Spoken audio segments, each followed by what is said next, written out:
ဒီနောက်တော့ထုံးစံတိုင်းပဲကျွန်တော်ကတင်းချိုင်းရှင်မမဖဲဝါကိုပြစ်ဖိလိုက်တာပေါ့ဗျာဟာဒီတစ်ခါတော်တော်မြန်တာပဲဗျကျုပ်ပင်လို့စကားဆုံးတာနဲ့မဖဲဝါရဲ့ခွေးဥတန်ကြီးကိုကြားရတာပဲဗျဒေါ်ထုံးကတော့ထုံးစံတိုင်းပေါ့ဗျာ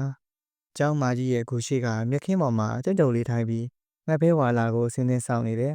နတ်ဝင်တဲ့တို့ရဲ့ပညာနဲ့သူ့လိပ်ပြကိုသူသိမ့်နေမှာပေါ့ဗျာစပင်ကတော့ဖြီးချတာဗျဟာလာပြီဗျို့မဖဲဝါလာပြီ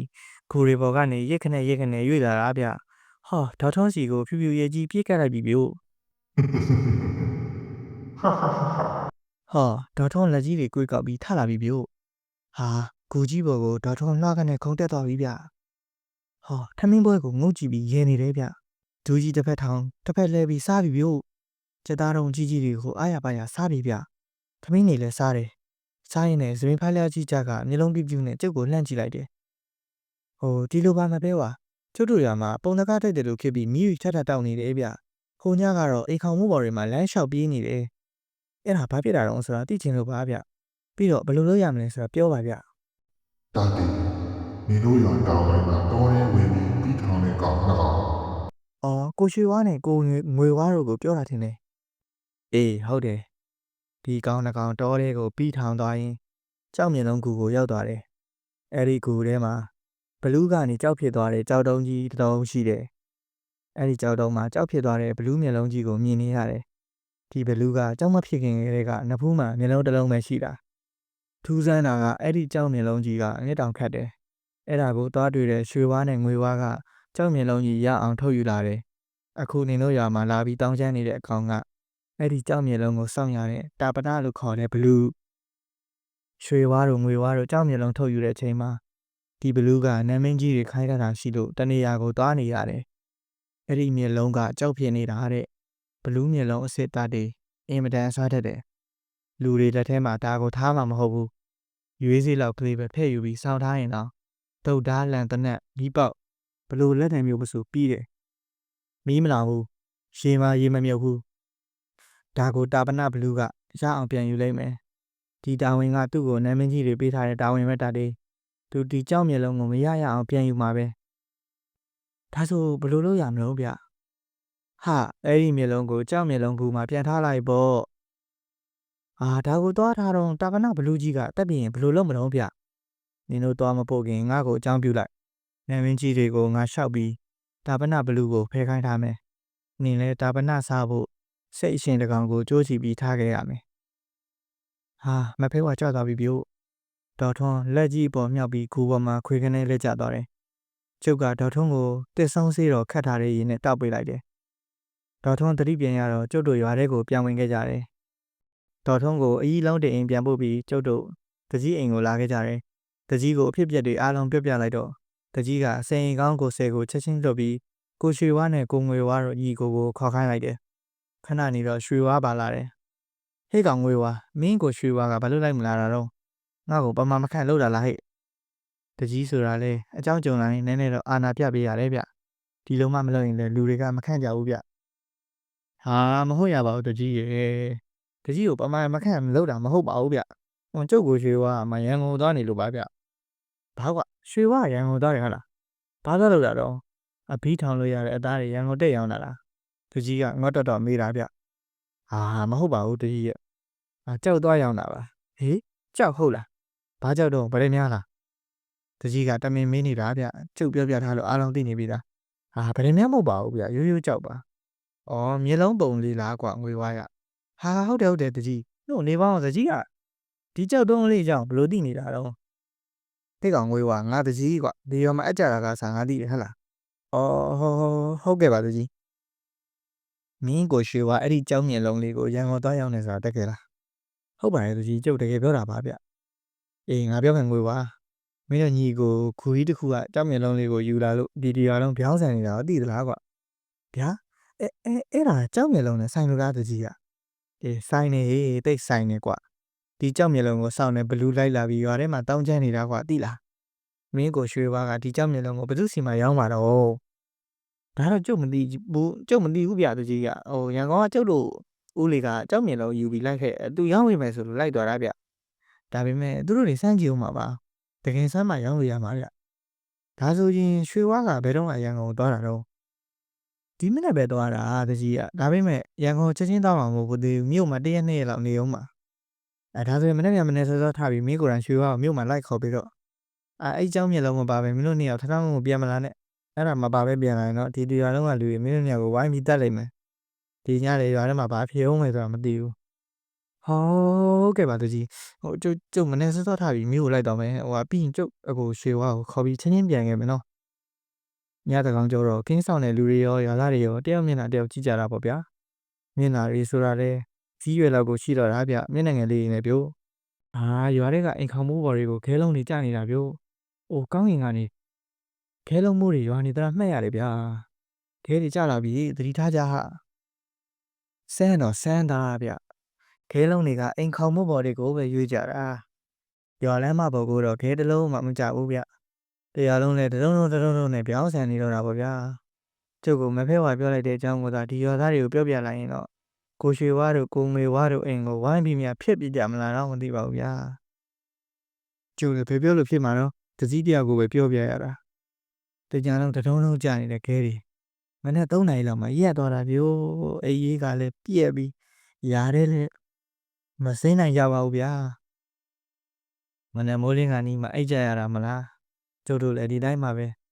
တော်သေးရဲ့လို့ပဲပြောရမှာတော့ဗျာညနေတော့ပြောတော့ကိုငွေဝလိုက်ခေါ်တယ်သူ့ကိုရွှေဝပြန်ရောက်လာတယ်ဗျာကျုပ်ကတကြီးကခေါ်ခိုင်းလို့ကျုပ်လိုက်သွားတယ်တကြီးကကနုတ်ပန်းတွေဖော်ထားတဲ့ကလေးထိုင်းကြီးမှာခက်ခိုင်ကြီးထိုင်းပြီးကိုရွှေဝတို့ကိုငွေဝတို့ညီကိုကတကြီးရှိမှာရိုးလေးတွေထိုင်နေတာပေါ့ဗျာတကြီးကကျုပ်ကိုလက်ကင်ပေါ်နဲ့တုတ်ထားတဲ့အထုပ်ကလေးထုတ်ပေးတယ်ဗျကျုပ်ကလည်းရိုးသေးလှမ်းယူပြီးဖြီးကြည့်လိုက်တော့အံ့ဩစရာပါပဲလူမျက်လုံးအရွယ်လောက်ရှိတဲ့ကြောက်မျက်လုံးလေးဗျတကယ်မျက်လုံးတိုင်းပဲဗျာမျက်လုံးအဖြူသားနဲ့အလယ်မြစ်သားအလုံးအနက်ထဲမှာလဲတငယ်အိမ်နဲ့ဗျကျုပ်တငယ်အိမ်နဲ့ကိုတေချာကြည့်လိုက်တော့အောင်မလေးအထဲမှာဒုတစ်ဖက်ထောက်ပြီးထိုင်နေတဲ့ဘလူးဗျာလက်ထဲမှာလည်းတင်းမှုကိုပခုံးပေါ်မှာထည့်ထားသေးတယ်ဗျကြောက်ဖြစ်သွားတဲ့ဘလူးရဲ့ဝိညာဉ်ကဒီထဲမှာကိန်းနေတာဟုတ်ဗျဒါကြောင့်ဒီကြောက်မျက်လုံးကမျက်တောင်ခတ်တာကိုရှိပါဒီမျက်လုံးကိုခမရတို့တွေ့တော့ကမျက်တောင်ခတ်တယ်ဆိုအေးဟုတ်တယ်ဒါဒီမင်းကဘာသူပြောတာတော့ကျုပ်ကမဖက်ဝါပြောတာဗျကျုပ်ကမဖဲဝါပြောတာတွေကိုသူတို့ညီကိုပြောပြလိုက်တယ်ဒီတော့မှညီကိုနှစ်ယောက်စလုံးလန့်သွားကြရပြုတ်တကြီးကလည်းသူတို့ညီကိုကိုလှမ်းကျင်းတော့တာပေါ့ဗျာတကြီးရဲ့ကျုပ်တို့ဒါတွေဘာမှမသိလို့ယူခဲ့မိတာပါဗျအထူးဆန်းတော့ကျုပ်တို့လည်းစိတ်ဝင်စားပြီးယူခဲ့ကြတာပေါ့ဗျနောက်မှရန်ကုန်ကကျုပ်ဦးလေးကဒီလိုပစ္စည်းစမ်းဆိုယူလာပြီးပြကြည့်ပေါ့ကြိုက်တဲ့လူတွေတွေ့ရင်ဈေးကောင်းရတတ်တယ်ဆိုလို့ကျုပ်လည်းတော့ပြရတဲ့တော့ပြကြည့်မလို့ပါရွာထဲမှာဖြစ်တဲ့ကိစ္စတွေကဒီပစ္စည်းကြောင့်ဖြစ်တာမှကျုပ်လုံးဝမတွေးမိဘူးဗျအခုလေဒီကြောင့်မျက်လုံးကြီးကိုတကြီးစီမှာအပ်ပါတယ်ဗျာတကြီးကြိုက်တယ်လို့သာစီစဉ်ပါကိုရွှေဝါပြောတာကိုကြားတော့တကြီးကမျက်နှာကွက်ခနဲပြစ်သွားတယ်ဗျို့ဟဲ့ကောင်ရွှေဝါပဲ့နေငါစီစဉ်ရမှာတော့ကွာမင်းတို့ညီကိုယူလာတာမင်းတို့ပြန်ဖို့မှဖြစ်မှာပေါ့မနေ့ပြန်စိတ်တကောင်ဝဲပြီးကြောက်မျက်လုံးကူကိုပြန်သွားပြီးကြောက်မျက်လုံးကိုပြန်ဖို့လားဟလာ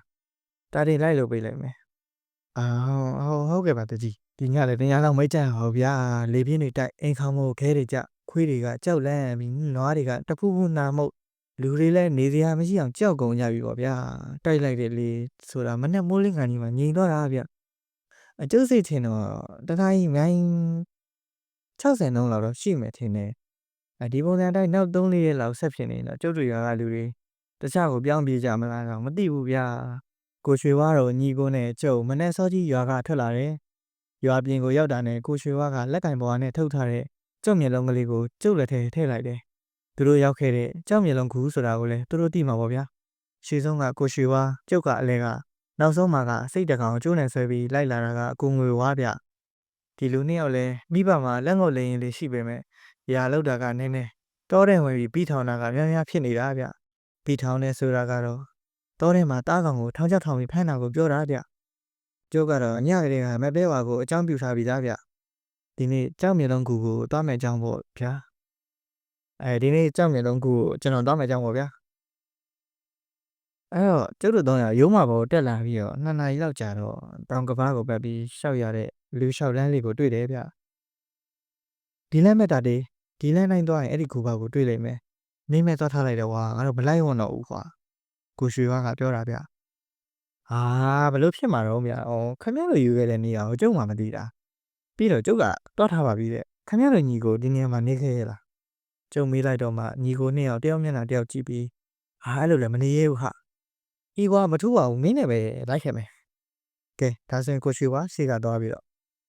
လူသွားလမ်းကလေးကလည်းတော်တော်ရှိတာပဲဗျာတော်တော်လေးသွားမိတော့မှကြောက်ကူတွေ့ရတာဗျို့ကူကအဘကလည်းကျေတယ်အထင်းမှာလည်းတော်တော်ကျေသားဗျကျုပ်တို့ကူတဲကိုဝင်လာတယ်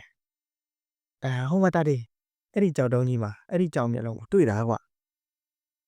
ကူထဲမှာကအလင်းရောင်ဖြော့ဖြော့လေးလင်းနေတယ်ကြောက်တုံးကြီးကလူကြီးတယောက်ထိုင်နေသလိုပဲဗျဒါပေမဲ့ပြင်းပြင်းတော့မရှိလာဘူးလူကောင်းလို့ထင်ရတဲ့နေရာမှာတွင်းကလေးဖြစ်နေတာဗျမဖဲဝါပြောသလိုဆိုရင်ဒီကြောက်တုံးကြီးကဘလူးကြီးကြောက်ဖြစ်သွားတဲ့ကြောက်တုံးကြီးပဲဗျ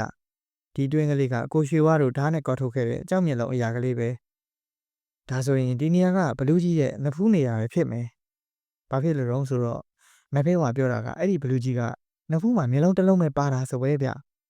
ကျုပ်ကလက်ကင်မောနဲ့ထုတ်ထားတဲ့ကြောက်မျက်လုံးကလေးကိုထုတ်ယူပြီးကြောက်တုံးကြီးပေါ်ကိုတွက်တက်ခဲ့တယ်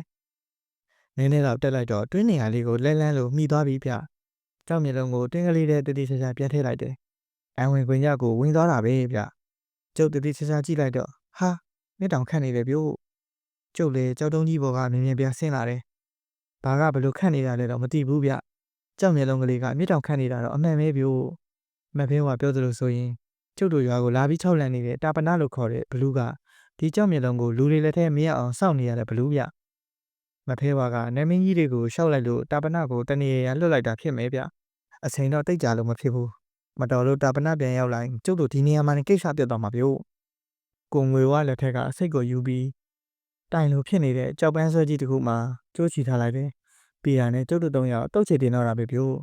ကျုပ်တို့ကြောက်မျက်လုံးကူကိုတော်တော်နဲ့ဝေးလာတဲ့ချိန်ဟာတော်ကြီးတစ်ခုလုံးလေပြင်းတိုက်တော့တာပဲဗျို့ကြောက်မျက်လုံးကူဘက်ကထွက်လာတဲ့ရေတံကြီးဗျကြောက်မျက်လုံးဆောင်တဲ့ဘလူးတာပနာပြန်ရောက်လာပြီးထင်လေဗျဟာစိတ်အော်တန်မှာကြားရတယ်ဗျို့ကျုပ်တို့ထားခဲ့တဲ့စိတ်ကလေးကိုဘလူးစားနေပြီထင်လေဗျဘလူးရဲတဲ့အတန်ကြီးကြားရလေကျုပ်တို့၃ယောက်လဲခြေလန်းနေပိုးသွက်လာလိမ့်ပဲဗျို့နေမွတ်တက်တာနဲ့ကျုပ်တို့ရွာပြန်ရောက်ကြတယ်ကျုပ်တို့အိမ်ထဲမပြန်ပဲတကြီးအိမ်ကိုသွားပြီးအကျိုးကြောင့်ပြပြရသေးတာပေါ့ဗျာညရောက်တော့ကျုပ်လဲစိတ်ထဲမှာတထင်းထင်းနဲ့စောင့်နေရတာပဲဗျကိုရွှေဝါတို့ညီကိုလည်းအဲ့လိုပဲရှိမှာပေါ့ဗျာတကောင်ကျော်တော့ကင်းဆောင်တဲ့လူတွေရောရွာသားတွေရောတယောက်မျက်နှာတယောက်ကြည့်ပြီးကြောက်နေကြပြန်တော့တာပေါ့ဗျာဘယ်နာကများမိတွေထတောက်လာမလဲခဲလုံးတွေကြလာအောင်မလားခေါင်းမိုးပေါ်တွေကိုရှောက်ပြေးအောင်မလားဒါမှမဟုတ်လဲကို့နောက်ကများအကောင်ကြီးတကောင်ဘွားကနေပေါ်လာမလားဆိုတာတွေးနေကြတာပေါ့ဗျာညတစ်ချက်တီးနှစ်ချက်တီးဘာမှမဖြစ်ဘူးဗျို့သုံးချက်တီးအားလုံးစိတ်ချလက်ချနဲ့အိမ်ပြန်ပြီးအိတ်ကြပြီဗျို့အဲ့ဒီညကစပြီးနောက်ညတွေဘာမှလည်းမဖြစ်တော့ဘူးကျုပ်ကလည်းတက်ဆုံးတောင်ဝဲကိုဆရာတော်စီပြန်ရလိုက်တယ်ရွာထဲကလူတွေလည်းခါတိုင်းလိုပဲရွာထဲဆင်းတဲ့လူကဆင်းထင်းခွေတဲ့လူကခွေရေစီတိုက်တဲ့လူကတိုက်နေအောင်ကုန်လည်းပုံမှန်ပြန်ပြီးလှုပ်ရှားလာတော့တာပေါ့ဗျာအားလုံးပဲကျေးဇူးတင်ပါတယ်ဗျာ like လုပ်ဖို့မမေ့ချနဲ့အောင်နော်ထူးခြားဆန်းပြတဲ့အခုလိုဝတ္ထုကောင်းလေးတွေကိုတင်ဆက်ပေးသွားမှာဖြစ်လို့ The Reader Channel ကိုလည်း subscribe လုပ်သွားပေးကြပါအောင်ခင်ဗျာ